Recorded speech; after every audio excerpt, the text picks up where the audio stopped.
You know that feeling when life gets quiet for a moment, and suddenly you wonder, what am I actually doing here? Maybe it happens when you're driving alone or washing dishes or lying in bed before sleep comes. That gentle question just appears, why am I here? If you're listening to this right now, you've felt that quiet wondering about your place in all of this. It's not worry or anxiety. It's deeper than that, more like curiosity about the whole mystery of being alive. Something beautiful that happened in ancient China. Some very wise people noticed something simple about this question. They saw that whatever part of you is wondering, that quiet, aware part, is actually completely at peace right now. Something in you is listening to these words. Something is noticing your thoughts. Something is just quietly here, and that something has never been lost, never been confused, never needed fixing. For the next few hours, we're going to explore the gentlest discovery you can make, not by thinking harder about life, but by noticing what's already perfectly okay. Right here, right now, you've been looking for peace, but the part of you that's looking is already peaceful. Let me show you what I mean. Here's something interesting that happens to almost everyone. You're going about your day, and suddenly you think, who am I really? Not your name or your job, but who you actually are underneath all that. Most of us start looking for ourselves in all the usual places.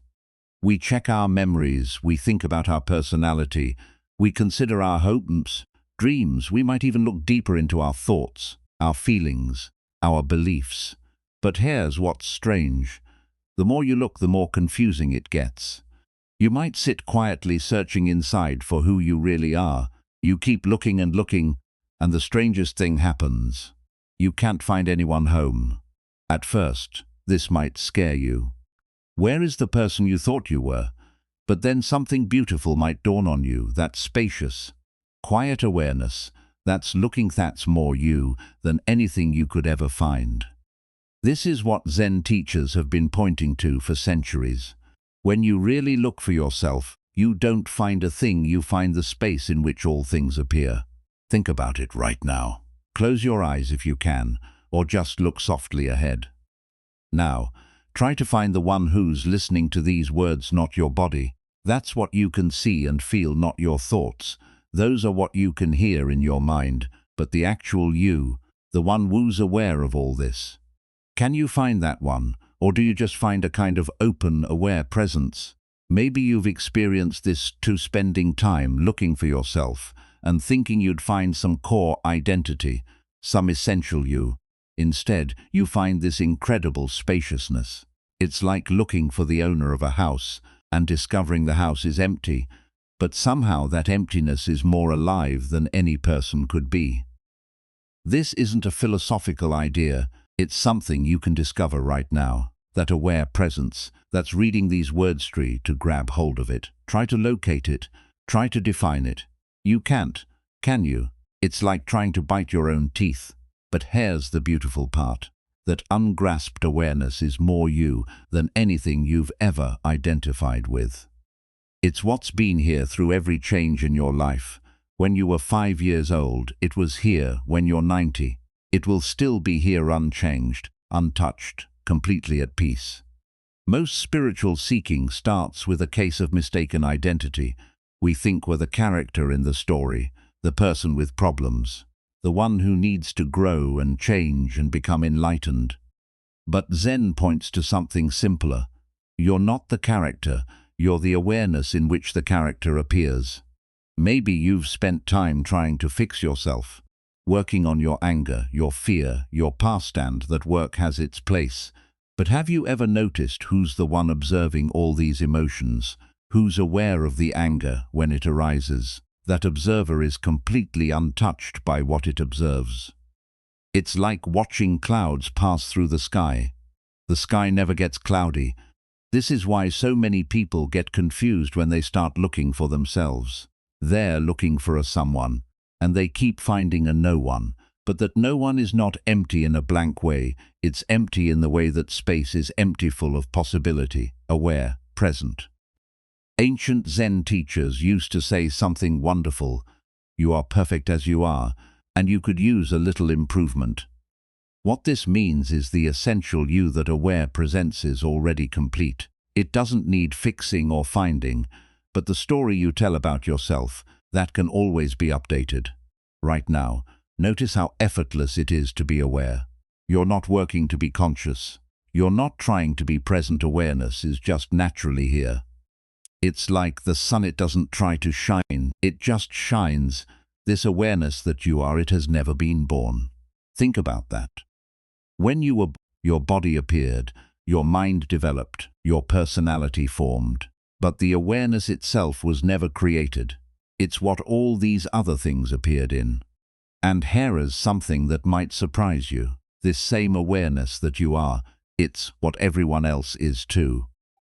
When you look into someone's eyes, what you're really seeing is your own awareness looking back at you, different bodies, different minds, different stories, but the same essential aware presence. Maybe you've experienced this sitting with a small child, looking into those clear eyes, suddenly realizing the awareness looking out of their eyes is the same awareness looking out of yours. Age, experience, knowledge all different, but that essential presence is identical. This is why when you really find yourself, you find everyone, and when you really find everyone, you find no one in particular. You find this open, loving awareness that includes everything. So when that question arises, who am I? Try this. Instead of looking for someone, look as someone. Instead of searching for awareness, be the awareness that's searching. Instead of trying to find yourself, rest as the finding itself. The one you've been looking for has been doing the looking all along, which makes you wonder what was never actually born. Here's a simple experiment you can try right now. Try to remember the moment you became aware. Not when you were born, that's different, but the actual moment when awareness itself began. Go ahead, look back as far as you can, your earliest memory. Maybe you're 3 years old playing in the backyard, but even then, something was already aware, something was already present to notice the playing. Go back further, before that memory, before any memory you can recall. Can you find the moment when awareness switched on? It's impossible, isn't it? This is one of the most beautiful discoveries you can make. The awareness that you essentially are, it has no beginning that you can find. Your body was born, your mind developed, your personality formed over time. But that basic aware presence, it seems to have always been here. Think about all the changes you've been through. When you were a child, your body was completely different. Your thoughts were different, your beliefs, your fears, your hopes all different. Even your cells have been replaced many times over. Literally nothing physical about you is the same as it was 10 years ago. But something has remained constant through every single change. That quiet awareness that notices everything. The same awareness that looked out through your child eyes is looking out through your adult eyes right now, unchanged, untouched by time. This awareness doesn't age. Think about that for a moment. Your body ages, your mind accumulates experiences. But does the basic capacity to be aware feel older to you now than it did when you were young? If you really look, you'll notice that awareness itself feels exactly the same as it always has, timeless, fresh, present. It's like a clear mirror that reflects everything but is never changed by what it reflects. In Zen, there's a beautiful question that teachers sometimes ask. Show me your original face before your parents were born. This isn't a riddle to solve with your mind. It's an invitation to look directly at what you are before any story begins. Before your parents met, before your body formed, before your mind learned language, before any experience at all, what were you? Not who were you, but what were you? You might think this is impossible to know, but actually, it's the easiest thing in the world. What you were before any experience is what you are right now beneath all experience, that aware present, open space in which everything appears. This is why Zen teachers say that birth and death are like dreams within a dream. From the perspective of awareness itself, Nothing is ever actually born, and nothing ever actually dies. Things appear and disappear like waves on the ocean. But the ocean itself remains unchanged. Your body appeared in awareness. Your thoughts arise in awareness. Your whole life story unfolds in awareness. But awareness itself was never born. It's what everything else is born into. This might sound abstract, but you can verify it right now. Notice that you're aware of your body. Notice that you're aware of your thoughts. Notice that you're aware of sounds around you. That awareness itself is it inside your body. Or is your body appearing inside awareness? Really look at this. Where does awareness end and everything else begin? You can't find a boundary, can you? It's more like everything is floating in an ocean of awareness, and you are that ocean. This is completely different from how we usually think about ourselves. We imagine we're small beings inside big bodies inside a big world. But what if it's actually the reverse? What if the world appears inside awareness and you are that awareness? From this perspective, asking when you were born is like asking when space was born. Space isn't born into the universe appears in space. Similarly, awareness isn't born into the world appears in awareness. And just like space, awareness has no age, no history, no beginning or end. It's simply here, present, available, unchanging. You might wonder, but what about my birth certificate? What about my birthday? Of course, something was born on that day your body began. Your brain started developing.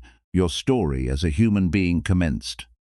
But the awareness in which all this happened, that was already fully present. It's like a movie screen. All kinds of stories can play on the screen: birth scenes, death scenes, love stories, adventures. But the screen itself is never born or dies in any of the movies. It's simply the unchanging background in which every story appears. You are like that screen. The story of your life plays across the screen of your awareness, but the awareness itself is never born, never dies, never changes. It's what makes every experience possible. This understanding changes everything. When you realize that your essential nature was never born, you also realize it can never die. What was never created can never be destroyed. What has no beginning can have no end. This isn't a belief or a philosophy, it's something you can discover for yourself right now. That aware presence. That's listening to these words to find when it began. Try to locate its birth certificate. Try to age it or change it or damage it. You can't, can you? It's completely untouchable, completely safe, completely here. It's like finding out you're made of something indestructible, something that has never been threatened and never could be. When this really sinks in, a beautiful peace can arise, because you realize that what you most deeply are has never been in any danger. Your body can age, your mind can forget things, your circumstances can change completely, but this aware presence that you are nothing can touch it. It's been here all along, quiet, patient, peaceful, waiting for you to notice. Not waiting in time, but waiting outside of time altogether. This is your original face. This is what you were before your parents were born. This is what you are right now. This is what you'll be when your current story ends. Unchanging awareness itself. And once you see this clearly, you start to wonder about something else. If you were never really born, then what exactly is it that seems to suffer? Here is something you might have noticed about pain. When you stub your toe, there's an immediate sharp sensation. But then something interesting happens. Your mind starts telling a story about it. That really hurt. I'm so clumsy. This always happens to me. Now my whole day is ruined. And suddenly, what was just a quick physical sensation becomes something much larger. This is the difference between pain and suffering. Pain is what happens, suffering is the story we tell about what happens. And here's the remarkable thing. Suffering always needs someone to suffer. Think about it. Can suffering exist without a sufferer? Can there be a victim without someone to be the victim? Can there be a problem without someone to have the problem? It's impossible. This is what Zen has been pointing to for centuries. Suffering requires a sense of being someone separate who can be hurt. But what if that someone is just a story? What if there's no one actually there to suffer? Let's try something right now. Think of something that's bothering you lately. Nothing too big. Just some everyday frustration, maybe work stress or relationship tension, or worry about money. Now notice who is experiencing this problem. You might say, I am, but look closer. Where is this suffering? That's suffering. Can you actually find it? Or do you just find thoughts about the problem floating in awareness? Here's what's strange. When you really look for the one who's suffering, you can't find anyone home. There are thoughts about problems, there are feelings in the body, there are stories about what should or shouldn't be happening, but the actual sufferer is nowhere to be found. This isn't just a philosophical idea, it's something you can discover in real time. The next time you're upset about something, try this experiment. Instead of getting lost in the story of why you're upset, look for the one who's upset. Look for the actual entity that's being hurt or threatened or disappointed. You'll find thoughts saying, I'm upset. You'll find physical sensations of tension or discomfort. You'll find mental images of how things should be different, but the I that all this is supposedly happening toits, like trying to grab hold of a cloud. This is why traditional Zen masters often seem so peaceful, even in difficult circumstances. They weren't superhuman. They didn't stop feeling physical pain or noticing challenging situations, but they'd seen through the illusion of being someone separate who could be fundamentally threatened. When you realize there's no one home to be hurt, something remarkable happens. Pain can still arise. Difficult emotions can still flow through. Challenging situations can still occur, but the suffering, that extra layer of story and resistance, isn't there. It's like the difference between a storm happening in the sky versus a storm happening to you personally. When it's just weather, you can watch it with a kind of interested detachment. When it's happening to you, it becomes a personal crisis. But what if there was never actually a separate you for it to happen to? Think about when you're deeply absorbed in something you love, maybe reading a good book or playing music or watching a beautiful sunset. In those moments, where is the one who might suffer?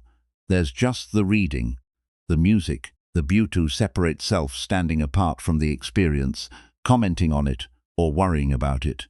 This is your natural state, this open, aware presence with no center, no separate self to be hurt.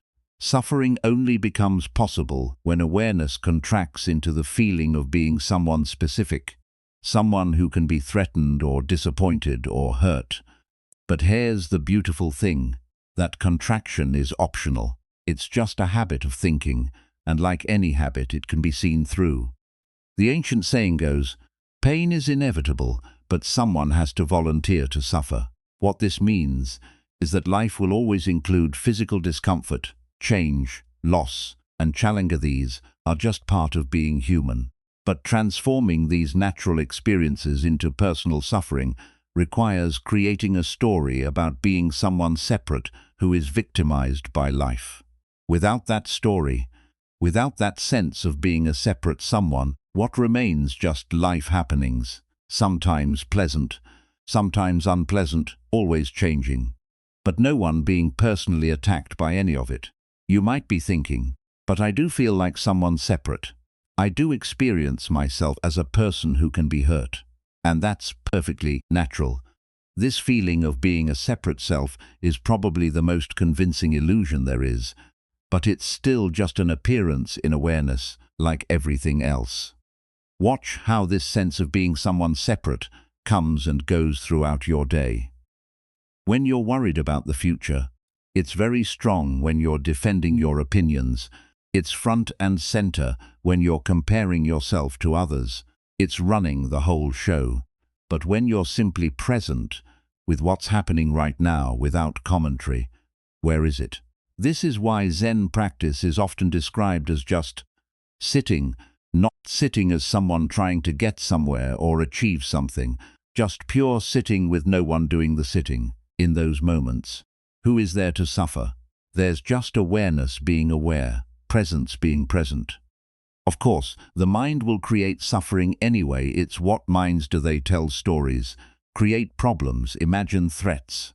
But you don't have to believe every story your mind tells. You don't have to volunteer to be the main character in every drama. When suffering arises, you can simply notice it. Oh, there's a story about being hurt. There's a feeling of being wronged.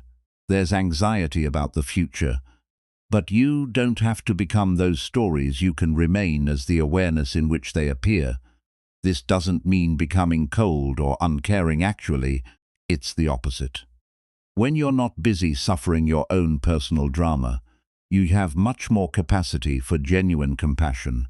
You can respond to difficult situations with clarity rather than reactivity. You can help others without getting entangled in their stories of suffering. Real compassion comes from this place of no one being hurt. It's like how a loving parent can remain calm when their child is having a tantrum. They don't take the child's upset personally. They don't create their own suffering about the child's suffering. They just respond with love and wisdom. This is how you can relate to your own difficult emotions too. Instead of becoming them, you can hold them with the same kind of loving awareness. Oh, anger is arising, sadness is flowing through, fear is visiting, but no one is being personally attacked by any of these natural human experiences. The suffering that was so familiar with that sense of being a victim of life, of being someone who shouldn't have to deal with difficulty all of, that requires the illusion of being someone separate. Take away that illusion, and what remains is just life flowing, naturally, sometimes pleasant, sometimes challenging, always okay. This isn't something you need to achieve or work toward. It's your natural state right now. The awareness that's listening to these words, is it suffering, or is it simply present, peaceful, aware? Even if there are thoughts about problems, the awareness itself remains untouched. That untouched awareness is what you are. That's the one who was never born and will never die. That's the one for whom suffering is impossible, because there's no separate someone there to suffer. And once you really get this, you start to wonder something else. If there's no separate you to suffer, then where exactly do you end and everything else begin? Here is a question that might seem simple at first. Where do you end and the world begins? Most of us would say something like, well, I end at my skin, and the world starts outside my body. But let's look at this more carefully. Right now, you're aware of sounds around you, maybe traffic outside, or the hum of air conditioning, or birds singing. Where are those sounds happening? Are they outside of you, or inside your awareness? If you can hear them, they must be somehow inside your experience, right? And what about the room you're in? You can see walls, furniture, maybe windows showing the sky outside. Where is all of that appearing in the world, or in your awareness of the world? Because if you can see it, it must be present in your consciousness somehow. This gets interesting quickly. Everything you've ever experienced, every person you've met, every place you've been, every sunset you've watched, all of it has appeared in your awareness. You've never actually experienced anything outside of your own consciousness. You've only experienced your awareness of things. But here is where it gets really interesting. Try to find the boundary between your awareness and what appears in it. Where does awareness end and the experience begin? Can you separate the knowing from what's known? Can you find where you stop and your experience starts? It's impossible, isn't it? Awareness and its contents aren't two separate things. They're like wetness and water, or heat and fire. You can't have one without the other, and you can't separate them into distinct parts. This means that everything you call the world is actually appearing in what you are not in your brain. That's just another appearance in awareness. Not in your body, that's something you're aware of too, but in the open space of pure awareness itself. Most of us spend our lives feeling like we're small beings inside a big world. We imagine ourselves as tiny conscious creatures trapped inside physical bodies, looking out at a vast universe that exists independently of us. But what if it's actually the reverse? What if the entire world is appearing inside the limitless space of what you are? This isn't a metaphor or a philosophical idea. You can verify this directly right now. Everything you're aware of is appearing in awareness, and you are that awareness. So everything is literally appearing in you. The sounds around you there in you. The sights you can see there in you. Your thoughts about all of this there in you too. Even your sense of having a body is an experience appearing in the space of your awareness. This completely changes how you relate to everything. Instead of feeling separate from the world, you realize you're the space in which the world appears. Instead of feeling like an outsider looking in, you recognize yourself as the very medium of all experience. It's like discovering you're not a wave on the ocean, you are the ocean itself. All the waves, all the movement, all the activity is just the ocean expressing itself in countless forms. But there's never been anything separate from the ocean. It's ocean all the way down. When you really see this, something beautiful happens. The feeling of loneliness becomes impossible. How can you be lonely when everything is appearing in you? How can you be isolated when you are the very space that contains everything? You realize you're not separate from anything. You're intimately connected to everything because everything is you. This doesn't mean you become egotistical and think you're more important than others. Actually, it's the opposite. When you see that you are the awareness in which everything appears, you also see that everyone else is that same awareness. There's only one awareness appearing as many different experiences. One ocean appearing as countless waves. The person sitting next to you on the bus, their awareness is being aware. The dog barking in the distance, that's awareness too, experiencing itself as a dog. The tree outside your window, awareness knowing itself as a tree. It's all one seamless, undivided reality appearing as tremendous diversity. This is what Zen teachers mean when they talk about no separation. It's not that everything becomes one big blob. Differences still exist. You still have your unique personality, your particular body, your individual experiences, but underneath all the differences, there's this seamless continuity of being. It's like how all waves are different. Some are big, some are small, some are fast, some are slow, but they're all ocean. Similarly, all experiences are different, but they're all awareness. All beings are unique, but they're all the same essential consciousness, appearing in countless forms. Once you start to see this, you notice it everywhere. When you look into someone's eyes, you see your own awareness looking back.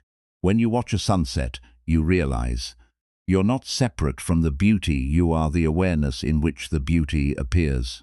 When you listen to music, there's no boundary between the listener and the listening, and the music, it's all one seamless experience. This understanding naturally brings tremendous peace, because you realize you're not a small, vulnerable being in a big, threatening world. You're the limitless space in which all experiences arise and pass away. Nothing can threaten what you essentially are, because everything that could possibly threaten you is appearing in you. It also brings natural compassion. When you see that everyone else is the same awareness you are, how can you wish them harm? It would be like your left hand hurting your right hand. It makes no sense. Cruelty becomes impossible when you realize there's no one separate to be cruel to. You might wonder, but if this is true, why don't I feel this way all the time? And that's a natural question. The feeling of separation is a very convincing illusion. It's like being so absorbed in a movie that you forget. You're watching a screen, you get lost in the story and temporarily forget the larger reality. But the screen is always there, whether you notice it or not, and your essential nature as limitless awareness is always here too. Whether you're paying attention to it or not, the feeling of separation comes and goes, but what you are never changes. Sometimes this recognition happens gradually, Like a slow dawn, sometimes it comes as a sudden insight that changes everything in an instant. But either way, it's not something you achieve or earn, it's something you recognize was always already true. The boundaries you thought existed between you and the world were never real boundaries. They were more like lines drawn on water, conceptual divisions that seem real until you look closely. When you really look, you find that there's no place where you end and the world begins. There's just one seamless, boundless experiencing happening. This experiencing has no center and no edges. It's not located anywhere because it's what all locations appear in. It's not limited by anything because it's what all limits appear within. It's the open space of pure being in which everything arises. And you are that. Not you as a person with a name and a history and preferences, but you as the pure awareness in which the person appears, you as the limitless space in which all experiences unfold, you as the ocean of consciousness itself. This isn't something mystical or otherworldly, it's the most ordinary thing there is. It's what's happening right now as you listen to these words. Awareness being aware of awareness, being itself, with no boundaries anywhere. When you really get this, when you see that you're not in the world but the world is in you, you start to realize something even more amazing. You've been looking for the place you belong, but how do you belong to a place that's appearing in you? There's something obvious that's easy to miss. Every question you've ever asked about where you should be has been asked from where you are. Every plan you've made to get somewhere else has been made from here. Every journey you've taken to find the right place has started from the place you were already in. Think about all the times you've wondered if you're in the right place, maybe lying in bed, thinking you should be somewhere more exciting, or sitting at work wishing you were home, or being at home wishing you were anywhere but there. But notice, where were you when you had those thoughts? You were here. You were exactly where you were. There's literally nowhere else you could have been. Even when you were thinking about being somewhere else, you were thinking those thoughts from here. This might sound ridiculously simple, but it's actually profound. You have never, not even for a single moment, been anywhere other than here. Here isn't a location, it's the very nature of being located at all. Wherever you go, there you are, and where you are is always here. When you were a child playing in your backyard, you were here. When you went to school, you were here. When you traveled to distant places, you were here. When you moved to new cities, you were here. Here moved with you because here is what you are, not where you are. But somehow, we spend so much energy trying to be somewhere else. We imagine that the right place exists somewhere other than where we currently are. We think happiness is waiting for us in a different location, a different job, a different relationship, a different moment. We keep asking how to get home while sitting in our living room. This constant seeking somewhere else creates a strange kind of suffering. We become tourists in our own lives, always looking for the next destination instead of noticing where we already are. We develop a habit of being mentally absent from the only place we've ever been. But here's what's beautiful about this recognition. When you really see that you've never been anywhere other than here, you stop needing to get somewhere else to be okay. You realize that whatever peace or contentment or aliveness you're seeking, it has to be available here. Because here is all there is. This doesn't mean you stop traveling or moving or changing your circumstances. It means you stop expecting those changes to deliver you to some fundamentally different reality. Wherever you go, you take here with you. Wherever you go, you take yourself with you, and yourself is always here. Right now, notice where you are, not your address or the name of your city, but the immediate, intimate reality of being here. Notice that here isn't really a place at all. It's more like the space in which all places appear. It's the stage on which all experiences unfold.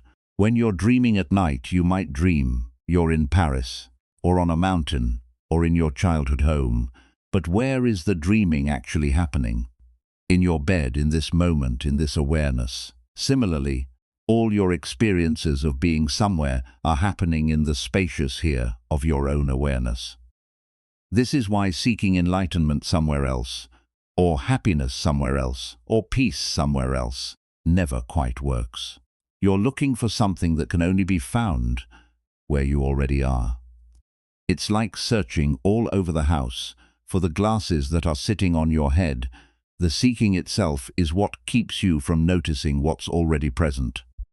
Ancient Zen teachers understood this perfectly. They didn't tell people to go somewhere special. To find truth, they pointed to what was already here, already present, already available. The Buddha you seek is the mind that seeks, they would say. The place you want to reach is where you're standing, but our minds are trained to think that here isn't enough. Here is too ordinary, too familiar, too simple. We think enlightenment must be somewhere more exotic, more special, more different from our everyday experience. We imagine awakening as a journey to a distant destination, rather than a recognition of where we've always been. This is one of the most beautiful paradoxes of spiritual life. The ultimate destination is where you started. The treasure you seek is buried in your own backyard. The home you're trying to find is the place you never left. All seeking ends in the recognition that you were already here all along. When this really sinks in, something relaxes. The constant background tension of needing to be somewhere else dissolves. The feeling that you're missing out on life by being where you are disappears. You realize that wherever life is happening, it's happening here. Wherever the party is, it's here. Wherever the action is, it's here. This doesn't make you passive or unmotivated. You can still have preferences about your circumstances. You can still work to improve your situation or explore new places. But you do it from a place of fullness rather than emptiness, from presence rather than absence, from here rather than from the imaginary somewhere else. People sometimes worry that accepting where they are means giving up on their dreams, but it's actually the opposite. When you're fully here, you have access to your real intelligence, your genuine intuition, your authentic desires. When you're always mentally elsewhere, you're operating from fantasy and dissatisfaction. Real change comes from real presence, not from imaginary futures. Look at how much mental energy goes into being somewhere else, thinking about the past, planning the future, imagining different circumstances, wishing things were different. All of that thinking is happening here, now in this awareness. But it creates the illusion of being somewhere else, of living a life that's always one step removed from reality. When you bring all that scattered attention back to here, something miraculous happens. Life becomes vivid again. Colors seem brighter, sounds seem clearer, everything feels more alive. You realize you've been missing the movie of your own life because you were too busy thinking about other movies you could be watching. Here is not a consolation prize. It's not what you settle for when you can't get somewhere better. Here is the only place where life actually happens. Here is where love is felt, where beauty is seen, where peace is found. Here is where you breathe, where your heart beats, where awareness shines. And here is infinitely spacious. It's not cramped or limiting. It includes everything, all places, all times, all possibilities. When you're really here, you're everywhere. When you're really present, you're eternal. When you're really where you are, you're exactly where you belong. This recognition changes how you relate to restlessness. Instead of seeing it as a sign that you need to go somewhere else, you see it as energy looking for direction right here. Instead of interpreting dissatisfaction as evidence that you're in the wrong place, you recognize it as an invitation to be more fully in the place you are. The spiritual search often begins with the feeling that you're in the wrong place, living the wrong life, being the wrong person, but it ends with the recognition that there is no wrong place to be, because there's only one place you can be. Here, always here, eternally here. This here is not static or boring, it's the most dynamic, creative, alive space there is. It's where new moments are born every instant. It's where the future becomes the present becomes the past. It's where the infinite expresses itself as the particular, where eternity touches time. When you stop trying to escape from here, you discover that here is already the escape you were looking for. When you stop trying to find the right place, you realize you're already in it. When you stop asking how to get home, you notice you never left. The only place you've ever been is here.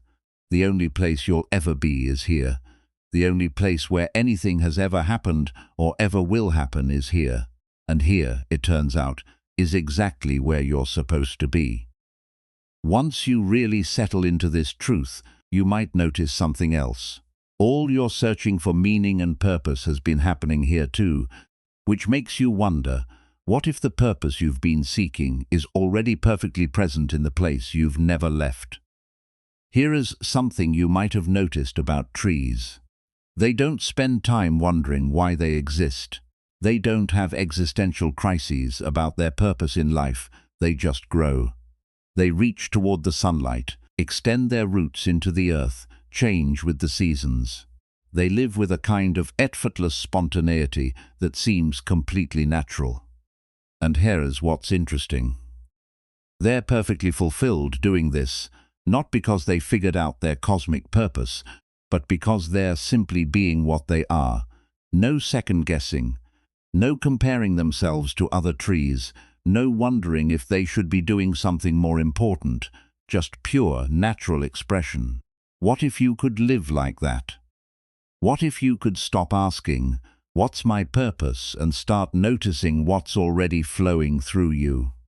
What if the meaning you've been searching for is not something you need to find, but something you need to stop interfering with? Most of us spend enormous amounts of energy trying to figure out why we're here. We read books about finding our life purpose. We take personality tests and career assessments. We meditate on our calling, analyze our gifts, search for our mission. And often, the more we search, the more confused we become. But what if the search itself is what's creating the confusion? What if asking what's my purpose is, like asking what's the point of breathing? Some things don't need a point beyond themselves. Some things are their own purpose. Right now, your heart is beating. It doesn't beat in order to accomplish some goal, it beats because that's what hearts do. It's spontaneous, natural, perfect. Your heart doesn't need to understand its purpose to fulfill it perfectly. Similarly, you're breathing without thinking about it. Your body temperature is regulating itself. Your cells are renewing themselves. Your awareness is naturally present and alert. All of this is happening without any effort or intention on your part. Life is living itself through you with incredible intelligence and precision. What if your whole existence is like that? What if you don't need to figure out your purpose because you're already fulfilling it perfectly just by being alive? What if the universe is expressing itself through you in exactly the way it needs to, without any help from your thinking mind? This doesn't mean becoming passive or lazy. Trees aren't passive, they're incredibly active, growing and adapting and responding to their environment. But their activity comes from their nature, not from a mental concept of what they should be doing.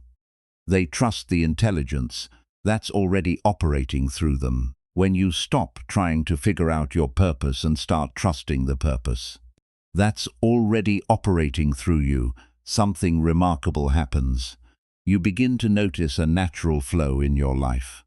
Certain things feel effortless and energizing. Certain directions feel obvious and right, not because you've analyzed them, but because they align with what wants to happen naturally. Maybe you find yourself drawn to help people in difficulty. Maybe you naturally create beauty wherever you go. Maybe you have a gift for bringing out the best in others, or for solving complex problems, or for making people laugh. These aren't things you decided to do, they're things that happen through you when you're not trying to be someone else. This natural expression is your purpose, not a grand mission statement written in the sky. but the simple, spontaneous way life moves through your particular form. It's as natural as a river flowing downhill or a flower turning toward the sun. It doesn't need justification or explanation, it just needs permission to happen. But often, we interfere with this natural flow. We think our spontaneous interests aren't important enough. We compare our natural gifts to what society says is valuable. We override our intuitive direction with what we think we should be doing. We turn away from what feels alive and easy in favor of what seems more serious or worthwhile. This is like a tree trying to grow in a different direction because it thinks it should be more like the oak tree next to it. It creates tremendous strain and usually doesn't work very well. When you fight against your nature, you exhaust yourself trying to be something you're not. When you align with your nature, you have access to an endless source of energy and creativity. The ancient Zen understanding is that everything in existence is already perfect, exactly as it is not perfect in the sense that nothing ever changes or improves, but perfect in the sense that everything is exactly what it needs to be in this moment, including you, including your life as it is right now. This doesn't mean you stop growing or learning or changing. It means you do those things from a place of wholeness, rather than from a place of feeling broken or incomplete.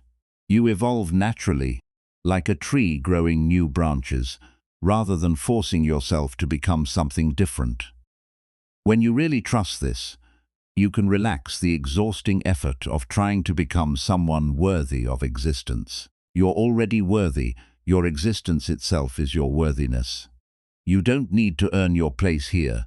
You're here, which means you belong here. This trust allows your natural gifts to emerge. Instead of trying to develop talents you think you should have, you can nurture the ones that are already flowing through you. Instead of forcing yourself toward goals that look impressive, you can follow the direction that feels genuinely alive. Instead of working against yourself, you can work with yourself. Of course, this requires a certain kind of courage. It means trusting that your natural expression is valuable, even if it doesn't look like what everyone else is doing. It means believing that the universe knows what it's doing when it expresses itself through your particular form. It means having faith in the intelligence that's already operating through you. But this isn't blind faith, you can test it. Notice what happens when you follow your genuine interests versus when you force yourself to do what you think you should do. Notice the difference in energy, enthusiasm, and effectiveness. Notice how things tend to flow more smoothly when you're aligned with your nature. This alignment isn't always easy to recognize at first. We've been trained to distrust our natural impulses, to think that anything that comes easily can't be valuable. We've learned to look outside ourselves for direction rather than inside. We've forgotten how to recognize our own authentic voice among all the voices telling us who we should be. But that authentic voice is still there.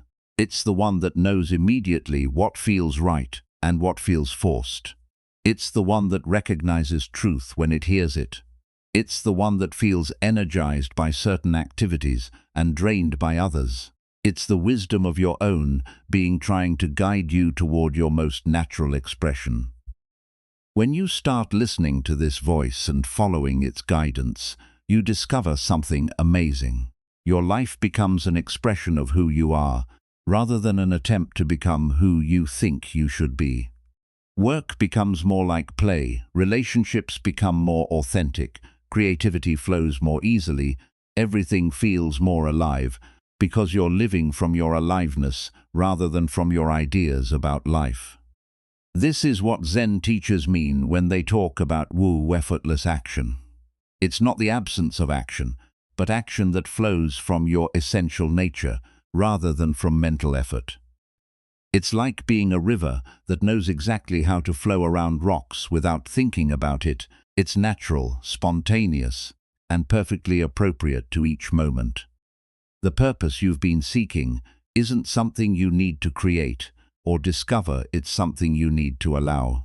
It's already operating through you in countless ways in your natural compassion, your curiosity, your creativity, your capacity to love and be loved. You don't need to add anything to this or make it more important than it is. Your purpose is as simple and as profound as a tree growing toward the light. It's the natural expression of life through your unique form. It doesn't need to save the world, or change history, or impress anyone. It just needs to be authentic to what you are. And when you live this way, something beautiful happens. Not only do you feel more alive and fulfilled, but you naturally contribute to the well-being of everything around you. Because when anyone expresses their authentic nature, it adds something unique and valuable to the whole. Your genuine expression is your gift to existence. The tree doesn't grow for itself alone. Its growth creates oxygen, provides shelter, adds beauty to the landscape. But it doesn't think about these benefits. They happen naturally as a result of the tree being truly itself. Your authentic expression works the same way, blessing everything around you without effort or intention. This is the purpose that needs no purpose, is simply being what you are as fully and authentically as possible, trusting the intelligence that brought you into existence to guide your expression while you're here, and discovering that this simple authenticity is more meaningful than any purpose you could invent. There's something almost comical about the spiritual search when you really look at it. People spend years meditating to find peace, but they can only meditate because there's already a peaceful awareness present. They seek enlightenment, but they can only seek because there's already an awakened intelligence doing the seeking. They look for their true self, but they can only look because their true self is already present to do the looking. It's like using a flashlight to search for a flashlight in a dark room. The very fact that you can search means you already have what you're looking for. But somehow this becomes the most overlooked, obvious thing in the world. Most spiritual seeking begins with a feeling that something is missing. You feel incomplete, unfulfilled, not quite right somehow. So naturally, you start looking for what's missing. You read books about enlightenment, attend workshops about awakening, practice techniques for finding your true nature. And all of this seeking reinforces the fundamental assumption that what you're looking for is somewhere else, in some other state, in some future moment. But here's the thing. What is it that wants to become enlightened? What is it that seeks awakening? What is it that's looking for its true nature? It's awareness itself. It's consciousness. It's the very thing you're trying to find. You're using Buddha nature to seek Buddha nature. You're using enlightened awareness to search for enlightenment. You're using your true self to look for your true self. It's the ultimate case of not being able to see the forest for the trees, except in this case, you can't see the seer for the seeking. This creates a strange kind of spiritual suffering. The more you seek, the more convinced you become that you don't have what you're looking for. The more techniques you practice, the more complex and distant the goal seems. The more you learn about enlightenment, the more unenlightened you feel. The seeking itself becomes proof that you're not there yet. But what if not there yet is just a story? What if the one who feels unenlightened is just a character appearing in enlightened awareness? What if the seeker is just a temporary costume worn by what you're seeking? Right now, something is aware of these words. Something is present and alert and conscious that something isn't seeking anything. It's already complete, already awake, already here. The seeking is just something that appears in it, like clouds appearing in an empty sky. The sky doesn't need to seek itself, it already is itself. This awareness that you are doesn't lack anything. It's not partial or incomplete or in need of improvement. It doesn't have a spiritual practice or a path to follow. It doesn't meditate. A meditation happens in it. It doesn't seek enlightenment. Enlightenment is its very nature. When this really lands, it can be initially disorienting, because it means that everything you've been trying to achieve, you already are. Every state you've been trying to reach, you're already in. Every realization you've been hoping for, you already have. The spiritual journey doesn't lead anywhere, it just leads you back to where you never left. This doesn't invalidate spiritual practice. Meditation, prayer, yoga, contemplation of these can be beautiful expressions of your true nature. But they work not by getting you somewhere else, but by helping you recognize what's already here. They're like cleaning a mirror that was never actually dirty. The mirror doesn't become more mirror-like. Through cleaning, it just recognizes its natural clarity. The problem comes when we turn practice into seeking. When we use meditation to try to become peaceful, instead of recognizing the peace in which meditation happens. When we use prayer to try to connect with the divine, instead of recognizing the divine nature of the one who prays. When we use spiritual techniques to try to find ourselves instead of recognizing the self. That's using the techniques. This seeking energy is like a dog chasing its own tail. The faster it runs, the faster the tail seems to move away. The more effort it puts in, the more elusive the goal becomes. But if the dog would just stop and look, it would realize the tail was attached to it all along. The seeker and the sought are not two different things, you might ask. But if I'm already enlightened, why don't I feel enlightened? And that's a beautiful question, because it reveals the assumption that enlightenment is a feeling. But what if enlightenment is not a particular state or experience? What if it's the awareness in which all states and experiences appear? Sometimes that awareness knows itself through feelings of peace and bliss. Sometimes it knows itself through feelings of confusion or sadness. Sometimes it knows itself through clarity, sometimes through uncertainty. But the awareness itself, that which knows all these different experiences, unchanged by any of them. It's like a movie screen that's equally present, whether it's showing a comedy or a tragedy. Your enlightened nature doesn't depend on having enlightened experiences. It's what makes all experiences possible. It's the light by which everything is seen, the space in which everything appears, the knowing through which everything is known. That's what you are right now, in this very moment, regardless of what you're experiencing. This understanding can bring tremendous relief, because it means you can stop the exhausting project of trying to become someone different. You can stop judging your current experience as evidence of how far you have to go. You can stop postponing your happiness until you reach some imaginary spiritual destination.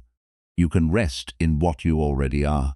But it can also bring up resistance, because if you're already what you're seeking, then what's the point of the spiritual path?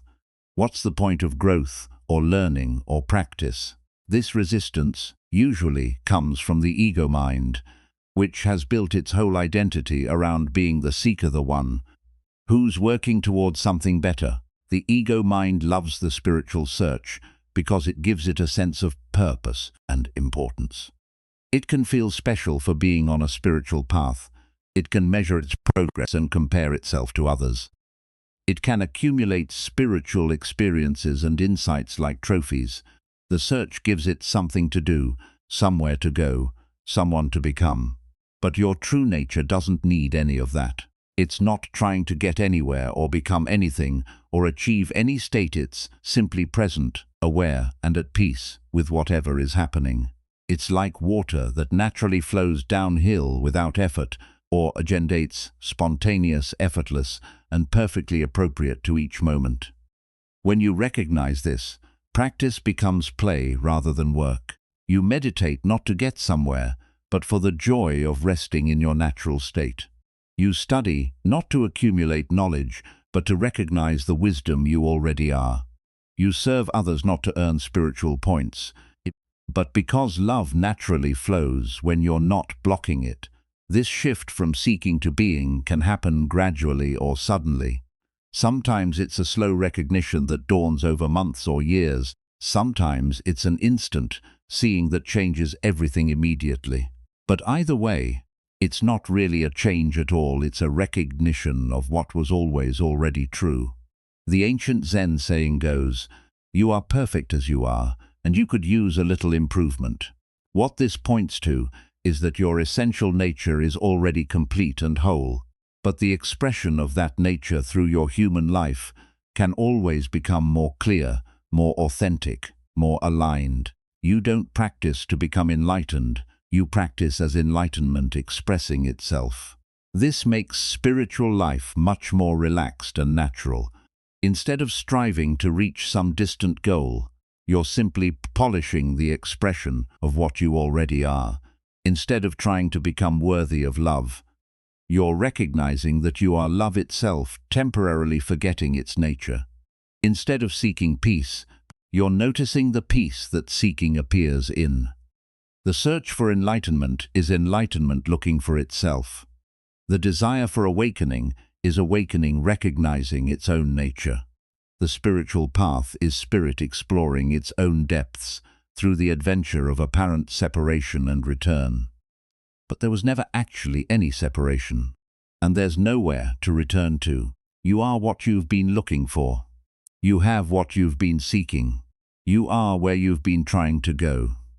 The Buddha nature that all the books talk about, that's what's reading the books. The enlightened awareness that all the teachers point.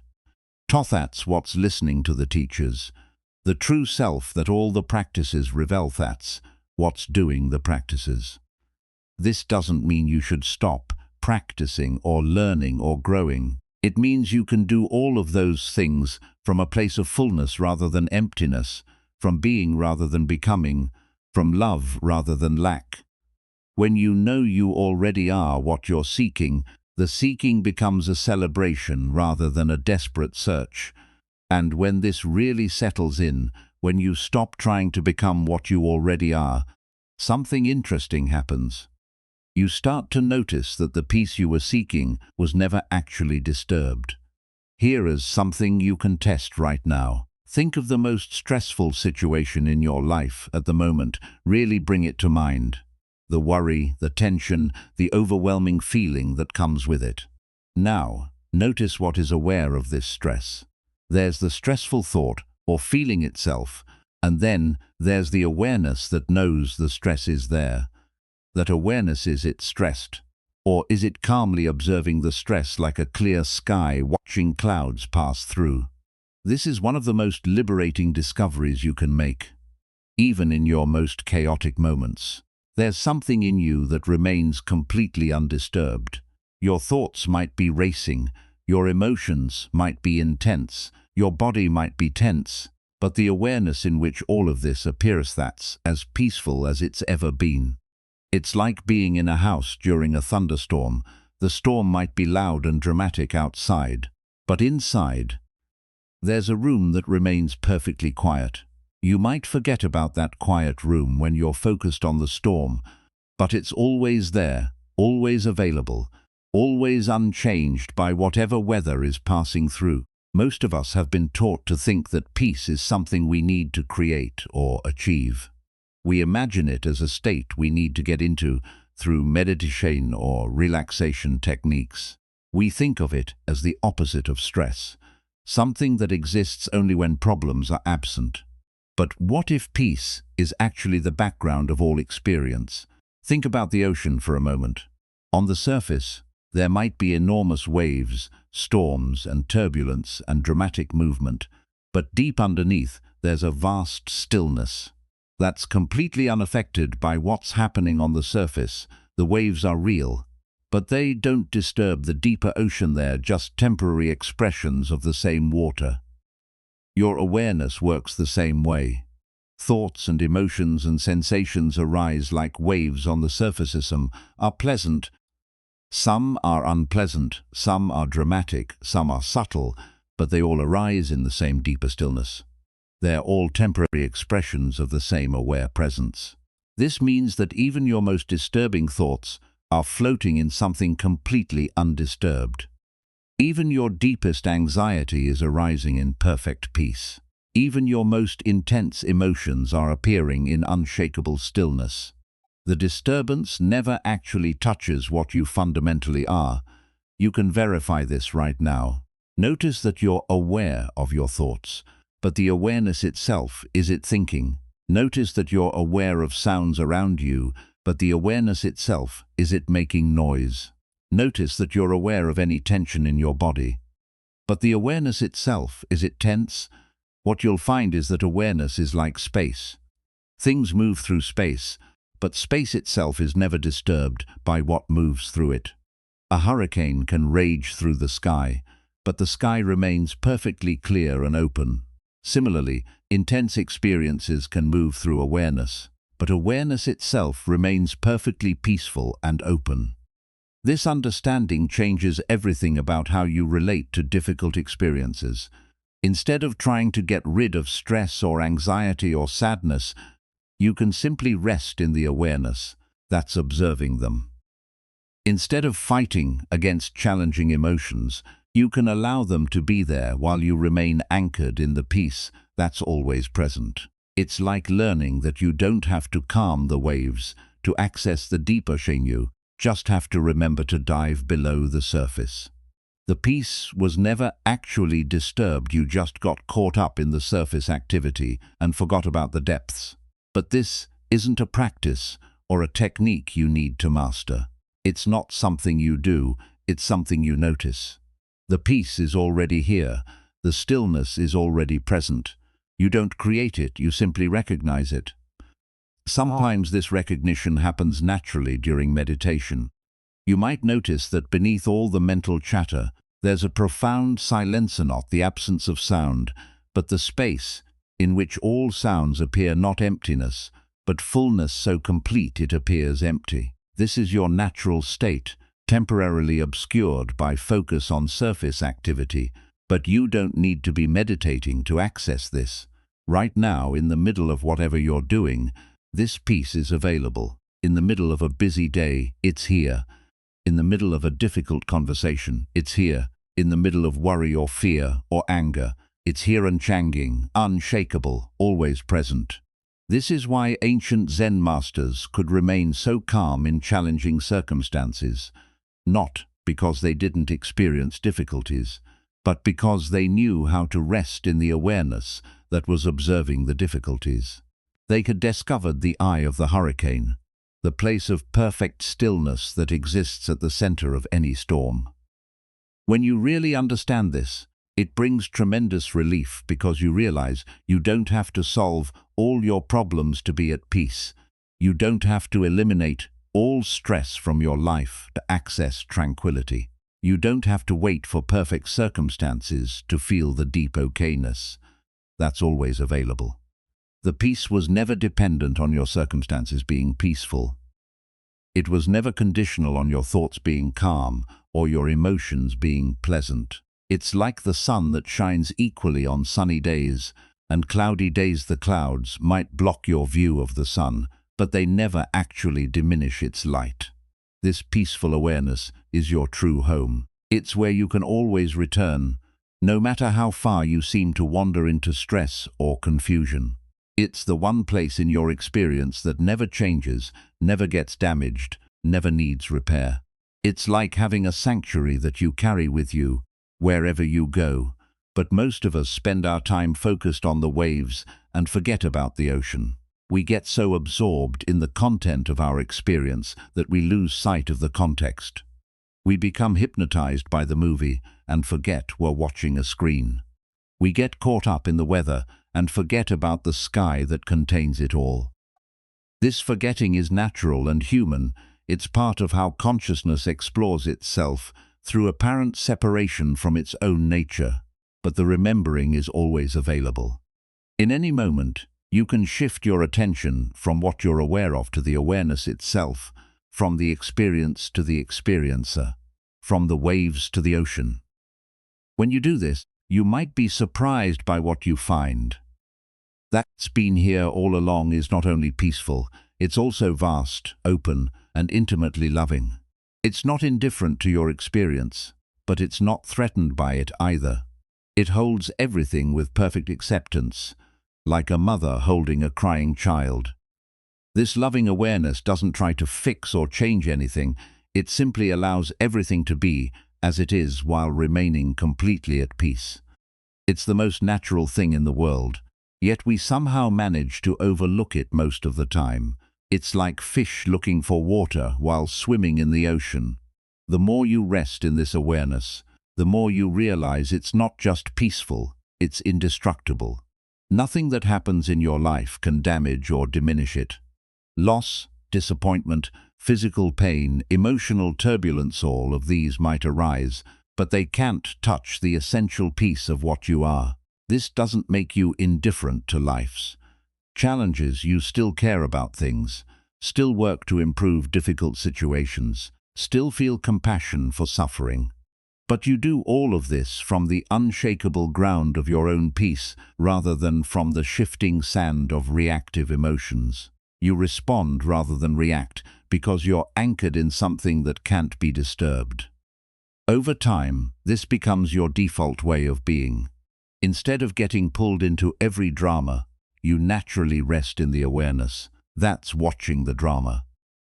Instead of identifying with every thought and feeling that passes through, you remain as the open space in which they appear.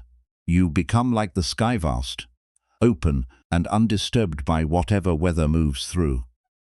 This is not a special achievement or an advanced spiritual state. It's your natural condition temporarily overlooked. The peace that was never disturbed is not something you need to earn or develop. It's something you need to stop overlooking. It's been here all along, patiently waiting for you to notice. And once you really see this, once you recognize the unshakable peace that's always been your true nature, you start to wonder about all those questions that used to seem so important. There are some questions that can't be answered with words.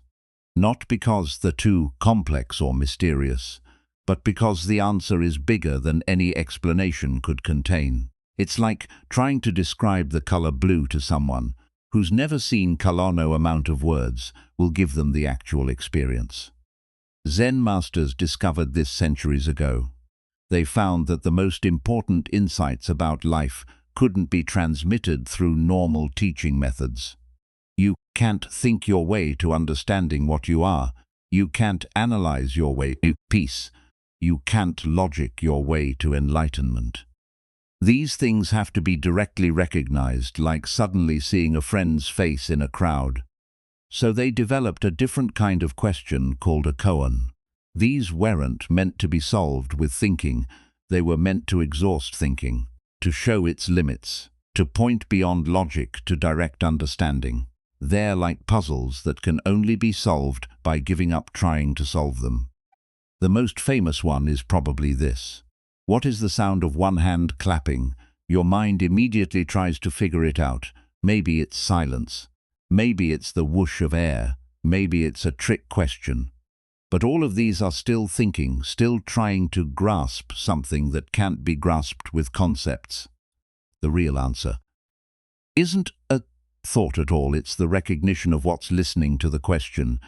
It's the awareness that hears both sound and silence, the space in which clapping and not clapping both appear.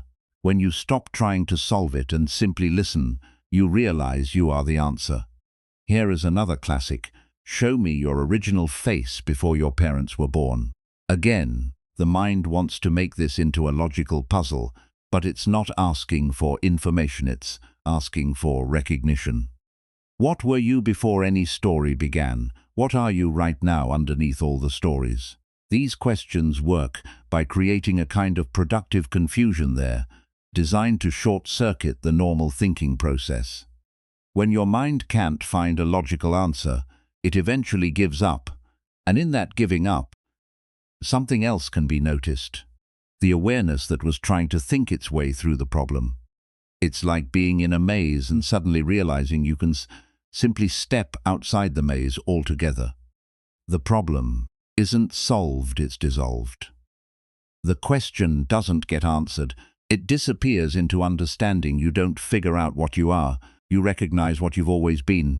This is why paradox is so powerful as a teaching tool. Logic likes things to be either this or that, black or white, true or false. But reality is often both and neither. You are both someone and no one, both here and everywhere, both seeking and already found. Paradox opens doors that logic keeps locked. When you really meet a koan, something strange happens. Your usual way of understanding the world stops working. You can't rely on knowledge or analysis or clever thinking. You have to become like a child again, open and curious and willing to not know. And in that not knowing, a different kind of knowing becomes possible. This different knowing doesn't come through the mind. It's more like recognition than learning. Like suddenly seeing that what you thought was a stranger is actually someone you've known your whole life. There's no new information, but everything changes. You don't gain something, you realize you never lost it. The best answers to the deepest questions are wordless. They leave you speechless, not because you're confused, but because you're complete. Words suddenly seem unnecessary. It's like trying to describe water to the ocean. The ocean doesn't need the description, it is the water. This speechlessness is actually the goal. When understanding is complete, there's nothing left to say about it. It's like when you're deeply in love, words feel clumsy and inadequate compared to the actual feeling. The experience is so full that language feels empty by comparison. Ancient Zen students would sometimes spend years working with a single knot because it was intellectually complex, but because it required a fundamental shift in how they approached reality. They had to learn to meet life directly rather than through the filter of concepts. They had to discover the difference between knowing about something and being something. This shift can happen suddenly or gradually. Sometimes it's like a lightning flash that illuminates everything. Instantly, sometimes it's like a slow dawn that gradually reveals what was always there. But either way, it's not really a change at all. It's a recognition of what was never hidden. You don't have to work with formal koans to experience this. Life itself is constantly presenting you with the same fundamental question. What are you? Every moment is asking you to look beyond your ideas about yourself and recognize what's actually here. Every experience is inviting you to see, through the story to the storyteller, the questions that matter. Most aren't the ones you can Google. They're the ones that point you back to yourself. Who am I really? What is this moment? Where does awareness begin and end? What is it that never changes through all the changes? These questions don't have answers, they have recognitions. When you stop trying to answer them and start living them, something beautiful happens. The questions begin to answer themselves, not through words or concepts, but through direct knowing. You become the answer you were seeking. You realize you always were the answer you were seeking.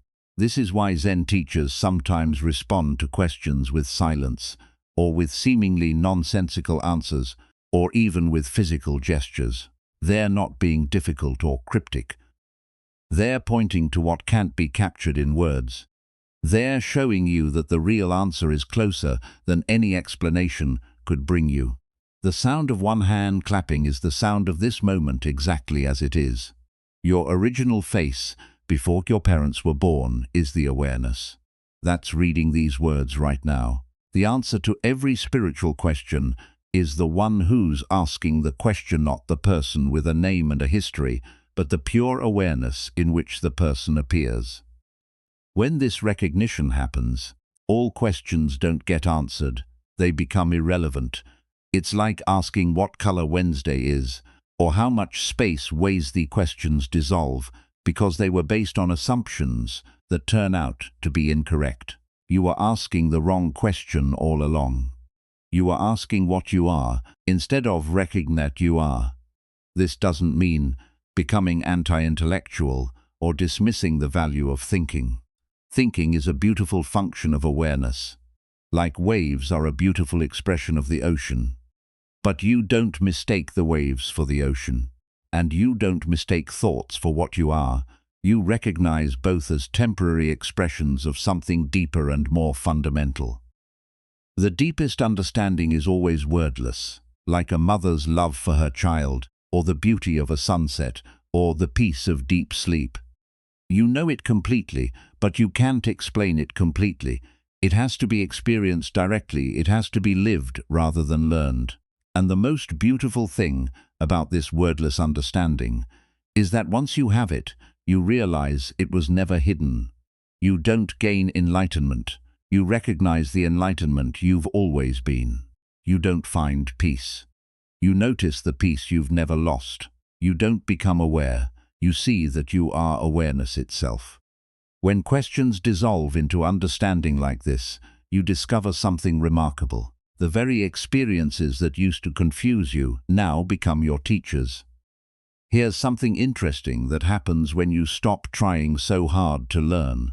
Life starts teaching you directly, not through books or teachers or formal lessons, but through the simple experiences that are happening right now.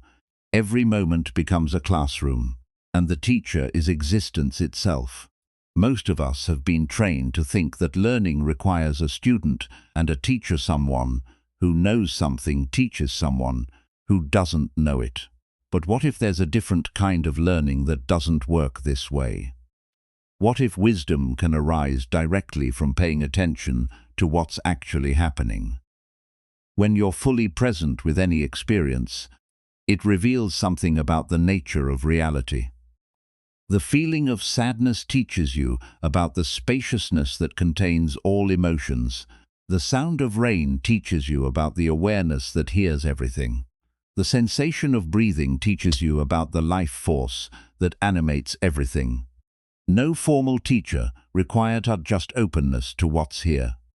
This is completely different from how we usually approach learning. Normally, we think we need to accumulate information and then apply it to our lives. We read about peace and then try to create peaceful experiences. We study enlightenment and then attempt to become enlightened. But this approach keeps us one step removed from direct understanding. What if, instead, you let your actual experiences teach you what they know? What if you approached each moment with the curiosity of a scientist discovering something for the first time? What if you stopped overlaying your concepts onto reality and started letting reality show you what it actually is? This requires a fundamental shift in how you see yourself. Instead of being someone who needs to learn about life, you become someone who lets life express its wisdom through you. Instead of trying to figure everything out, you become available to be taught by everything. Instead of having answers, you become an open question that life can respond to. When you make this shift, something remarkable happens. Every experience becomes meaningful not because you make it meaningful, but because you allow its inherent meaning to reveal itself. A traffic jam teaches you about patience and acceptance. A difficult conversation teaches you about listening and compassion. Even physical pain teaches you about the awareness that remains untouched by discomfort. This is what the old Zen saying means. Every moment is a Dharma talk given by existence itself. Dharma means truth or teaching, so every moment is truth teaching you about truth. Every experience is reality showing you what reality is. Every sensation, every thought, every emotion is a direct transmission of wisdom. But you have to be present to receive this teaching. When you're lost in stories about what's happening, you miss what's actually happening. When you're busy judging your experience as good or bad, you miss the deeper instruction it contains. When you're trying to change what's arising, you miss what it's trying to show you. The curriculum that life offers is perfectly personalized. Whatever you most need to understand will keep appearing in your experience until you get it. If you need to learn about surrender, situation requiring surrender will present themselves. If you need to understand love, opportunities to give and receive love will arise. If you need to discover your true nature, everything will conspire to show you what you are. This doesn't mean that life is deliberately trying to teach you lessons. It's more like water.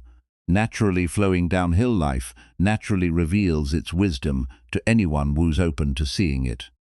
The teaching is built into the very fabric of experience itself. You don't have to look for it. You just have to stop looking away from it. Sometimes the teaching is gentle and obvious. A beautiful sunset might reveal the peace. That's always available. A child's laughter might show you the joy that exists beneath all your concerns. A moment of stillness might reveal the spacious awareness you actually are. Sometimes the teaching is more challenging. Loss might teach you about the impermanence of all forms and the permanence of what you essentially are. Illness might show you the difference between your body and the awareness that observes the body. Conflict might reveal places where you're still identified with being a separate someone who can be threatened. But whether gentle or challenging, every experience contains the same fundamental teaching. You are the awareness in which everything appears. Sometimes this teaching comes through pleasant experiences that help you relax into your true nature. Sometimes it comes through difficult experiences that strip away false identifications. But it's always the same essential recognition being revealed in different ways. The beautiful thing about this kind of learning is that it never stops. Every day brings new opportunities to recognize what you are. Every interaction offers a chance to see through the illusion of separation. Every challenge presents an invitation to rest in the unchanging awareness that you've always been. And you don't need any special qualifications to receive this teaching. You don't need to be spiritual or educated or naturally wise. You just need to be present and open. Life will do the rest. It's like having a master teacher who's always available and never charges tuition. This changes how you relate to difficult experiences. Instead of seeing them as problems to solve or avoid, you can see them as especially powerful teachers. The experiences that challenge you most are often the ones with the most to offer. There, like intensive courses in recognizing what can't be disturbed by any disturbance. Of course, this doesn't mean seeking out difficult experiences or becoming attached to suffering. It means meeting whatever arises with the curiosity to see what it has to show you. It means asking, not how can I get rid of this, but what is this here to teach me? And often, what it's here to teach you is that you are bigger than whatever is happening to you. When you really get this, when you see that life itself is your teacher, something profound shifts.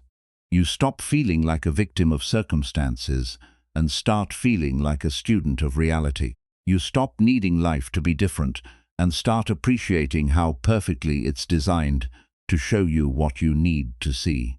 This doesn't make you passive or accepting of harmful situations. You can still work to improve things, set boundaries and make changes. But you do it from wisdom rather than reactivity, from love rather than fear, from wholeness rather than the feeling that something is missing. You respond to life's teachings by becoming more of what you truly are. The curriculum is always perfectly calibrated to your current capacity. You never get more than you can handle, though you might get exactly as much as you can handle. And, as your understanding deepens, the teachings become more subtle and refined. What once required dramatic experiences to get your attention can now be received through the slightest shift in awareness. Eventually, you realize that the teacher and the student are not two different things. Life teaching you is you teaching yourself reality. Showing you its nature is your own nature recognizing itself. The awareness learning about awareness is awareness coming to know itself more fully.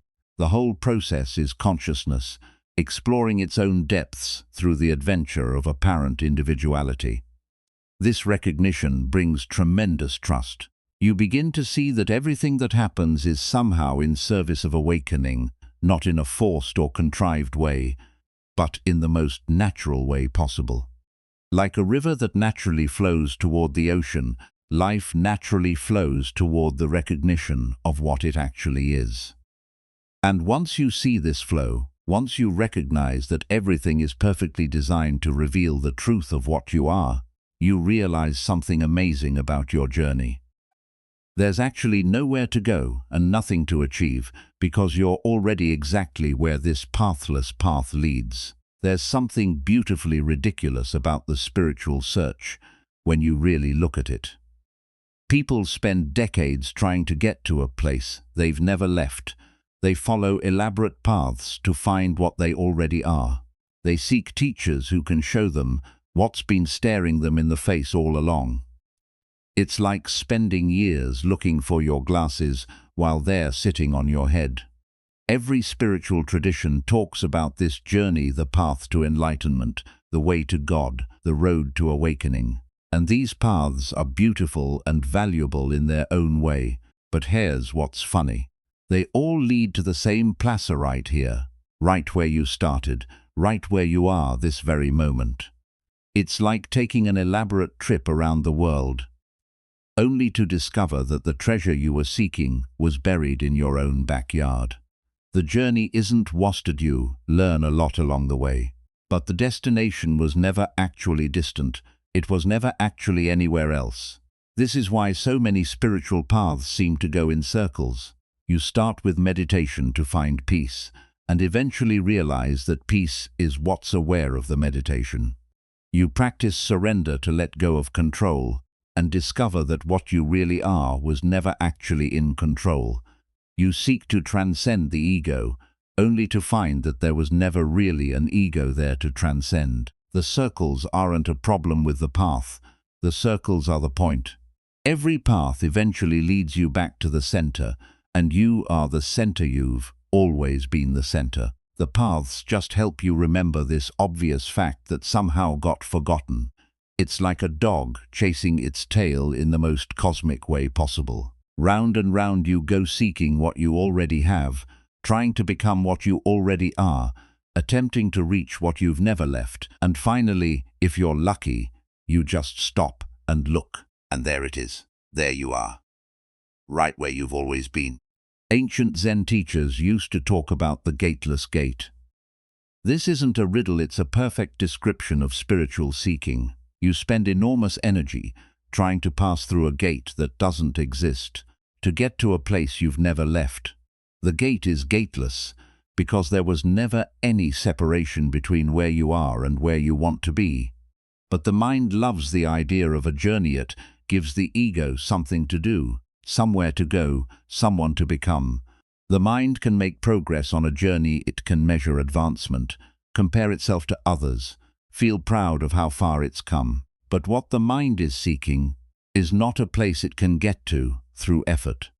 What you're looking for is what's doing the looking. What you're trying to reach is what's doing the reaching. What you want to become is what's wanting to become. The seeker and the sought are not two different things there, like the wave looking for the ocean while being made entirely of ocean water. This recognition usually comes as a shock.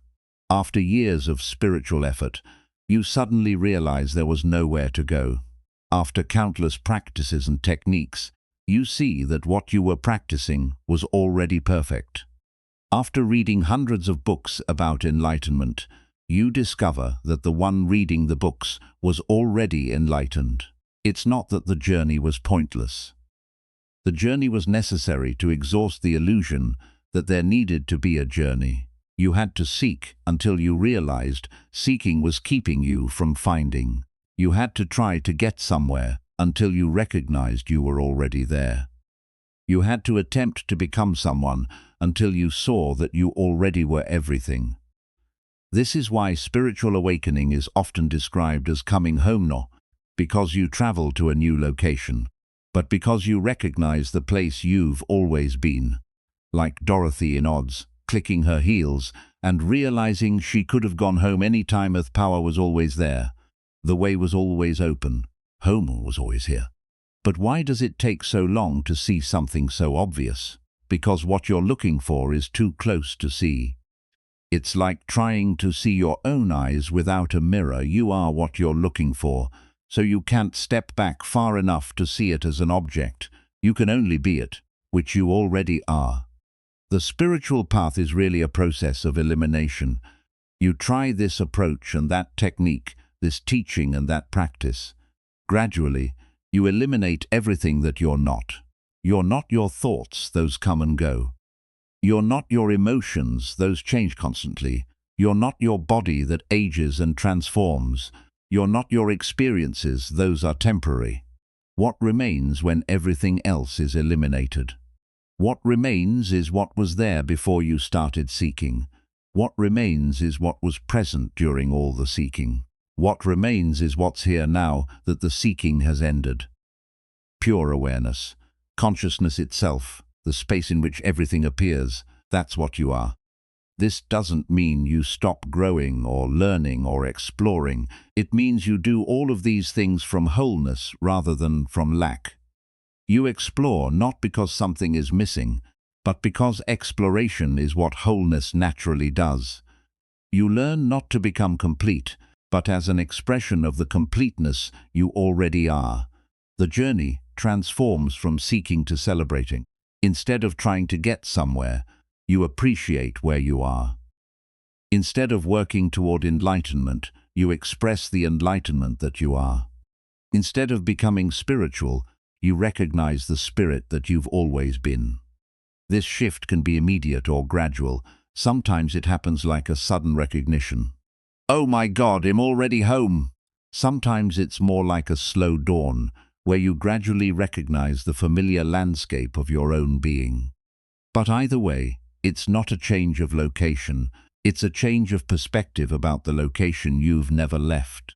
When this recognition stabilizes, the whole idea of a spiritual path becomes wonderfully obsolete, not because you've completed the path, but because you've seen through the need for one. You realize you were like someone frantically digging a hole to find the ground they were already standing on. The gateless gate was always open, because there was never anything to keep out or let in.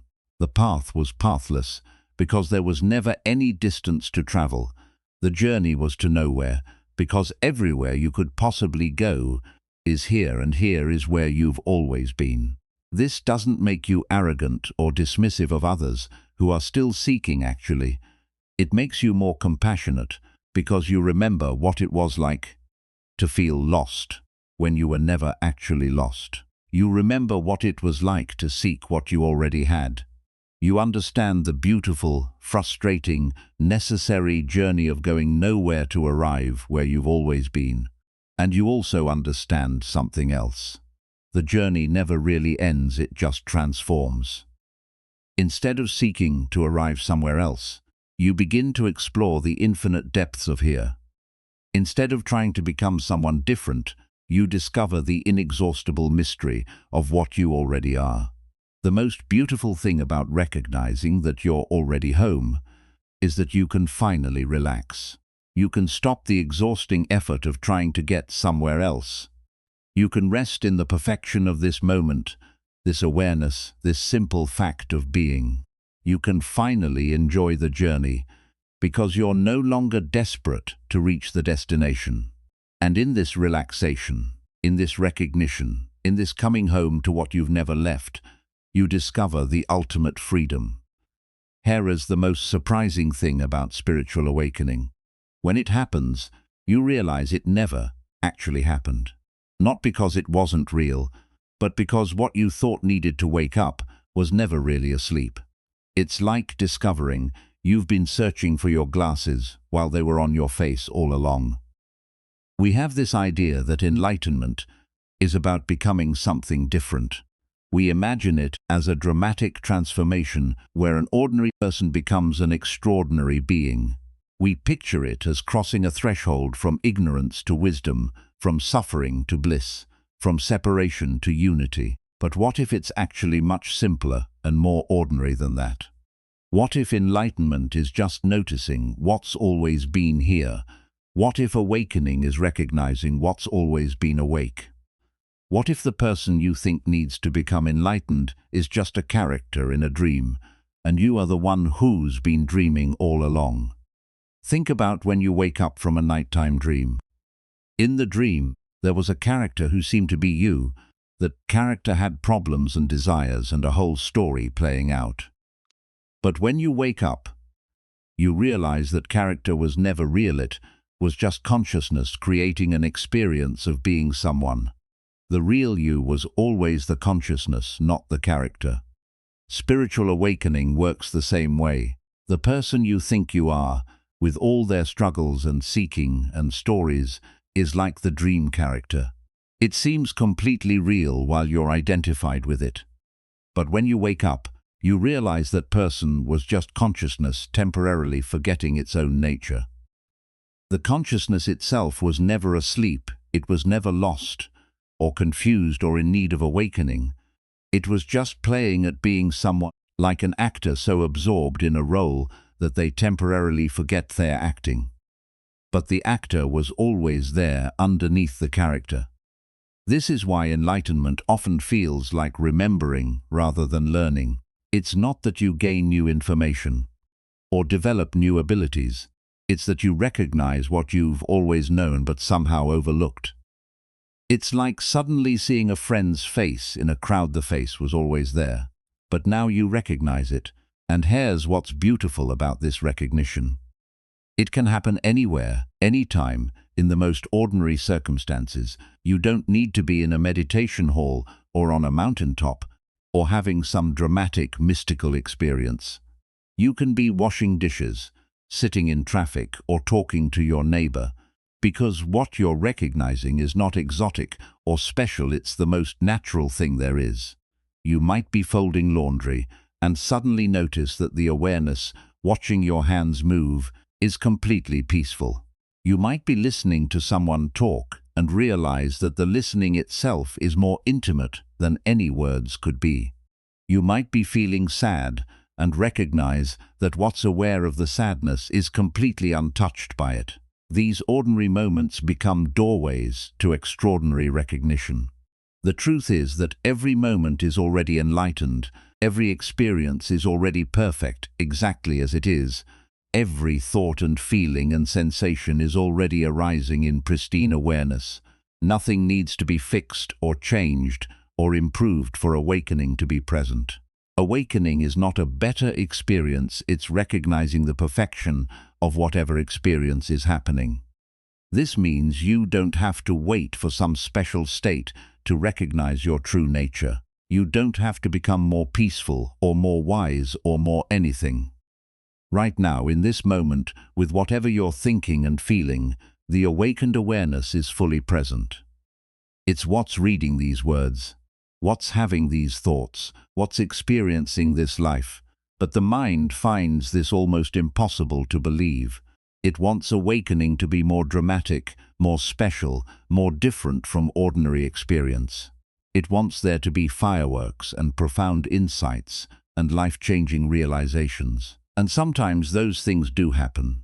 But they're not awakening itself. They're just experiences arising in awakening. The most profound awakening is often the quietest. It's the simple recognition that I've never not been awake.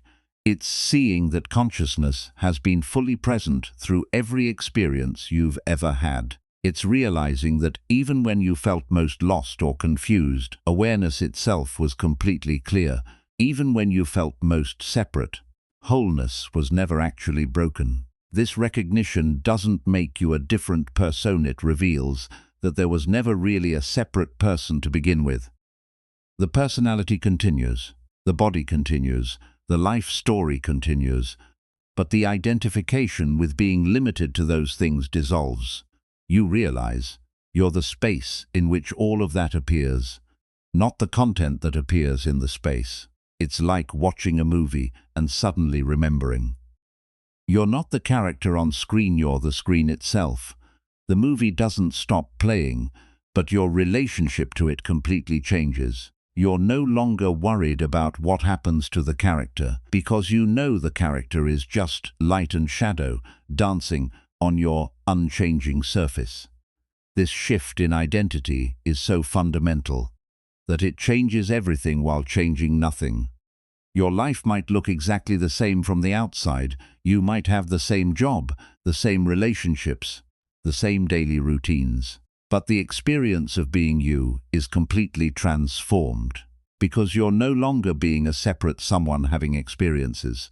You're being the experiencing itself. Problems don't disappear, but your relationship to them becomes completely different. Challenges still arise, but they arise in vast spaciousness rather than happening to a small, vulnerable self. Emotions still flow, but they flow through infinite awareness rather than overwhelming a limited person. Life continues to unfold, but it unfolds as you rather than happening to you. The search for awakening ends not because you've found what you were looking for, but because you've realized you were what you were looking for all along. The seeker dissolves, not because it achieves its goal, but because it recognizes it was never separate from the goal. The spiritual journey concludes not at some distant destination, but in the recognition that you never left home. This is why they say, you don't become awake, you realize you never fell asleep. The consciousness that you are has been fully present and aware through every moment of your life. It was aware when you were born, aware through childhood, aware through all your seeking and suffering and joy. It was never absent, never diminished, never actually lost. The person who seemed to wake up was always just a temporary costume worn by this deathless awareness. The one who seemed to be seeking was always just the sort appearing as a seeker. The dreamer and the dream were never two different things. It was always just consciousness, playing all the parts in its own cosmic drama. And now, having recognized this, something beautiful becomes possible. Instead of seeking awakening, you can live as awakening. Instead of trying to become enlightened, you can express the enlightenment you've always been. Instead of working toward freedom, you can celebrate the freedom that was never actually bound. The awakening that never happened turns out to be the most real thing there is. And recognizing this changes how you see not just yourself, but everyone and everything around you. Because if you were never really asleep, then neither was anyone else. The same awareness looking out through your eyes is looking out through every pair of eyes. This recognition is the end of the spiritual search and the beginning of spiritual living.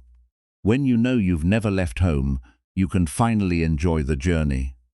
So here we are, a few hours later, and where have we traveled? Nowhere at all, and yet somehow everything has changed. You started this journey with questions. Why are we born? Why do we suffer? Why are we here? These felt like the most important questions in the world. And they were important, not because they needed answers, but because they led you home to yourself.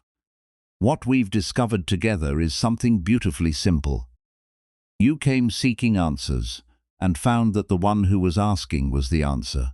You came looking for peace, and realized you are the peace that was never disturbed. You came searching for your true nature, and recognized it as the very awareness doing the searching. The questions that brought you here haven't been answered. They've been dissolved like salt dissolving in water. They've become one with the understanding they were pointing toward. Why are we born? You are the unborn awareness in which birth appears. Why do we suffer? You are the space in which suffering arises and passes away. Why are we here? You are the here in which everything appears. This isn't the end of questioning, it's the transformation of questioning from seeking to celebrating. Questions can still arise, but they no longer carry the weight of personal urgency. They become like children, playing curious and innocent and free. Because you found what every question was really asking for. What you found is what you've always been. That aware presence that's been listening to these words. That open space in which every experience has appeared, that unchanging background that's remained constant through every change in your life. You haven't gained anything new. You've recognized what was never absent. This recognition changes everything while changing nothing. Your life continues, but it's no longer happening to you, it's happening as you. Your thoughts still arise, but you're no longer at their mercy or the space in which they appear. Your emotions still flow, but they no longer define you there, just temporary weather in your infinite sky. The spiritual search that may have brought you here can finally rest, not because you've achieved some goal, but because you've seen through the assumption that there was anywhere to go.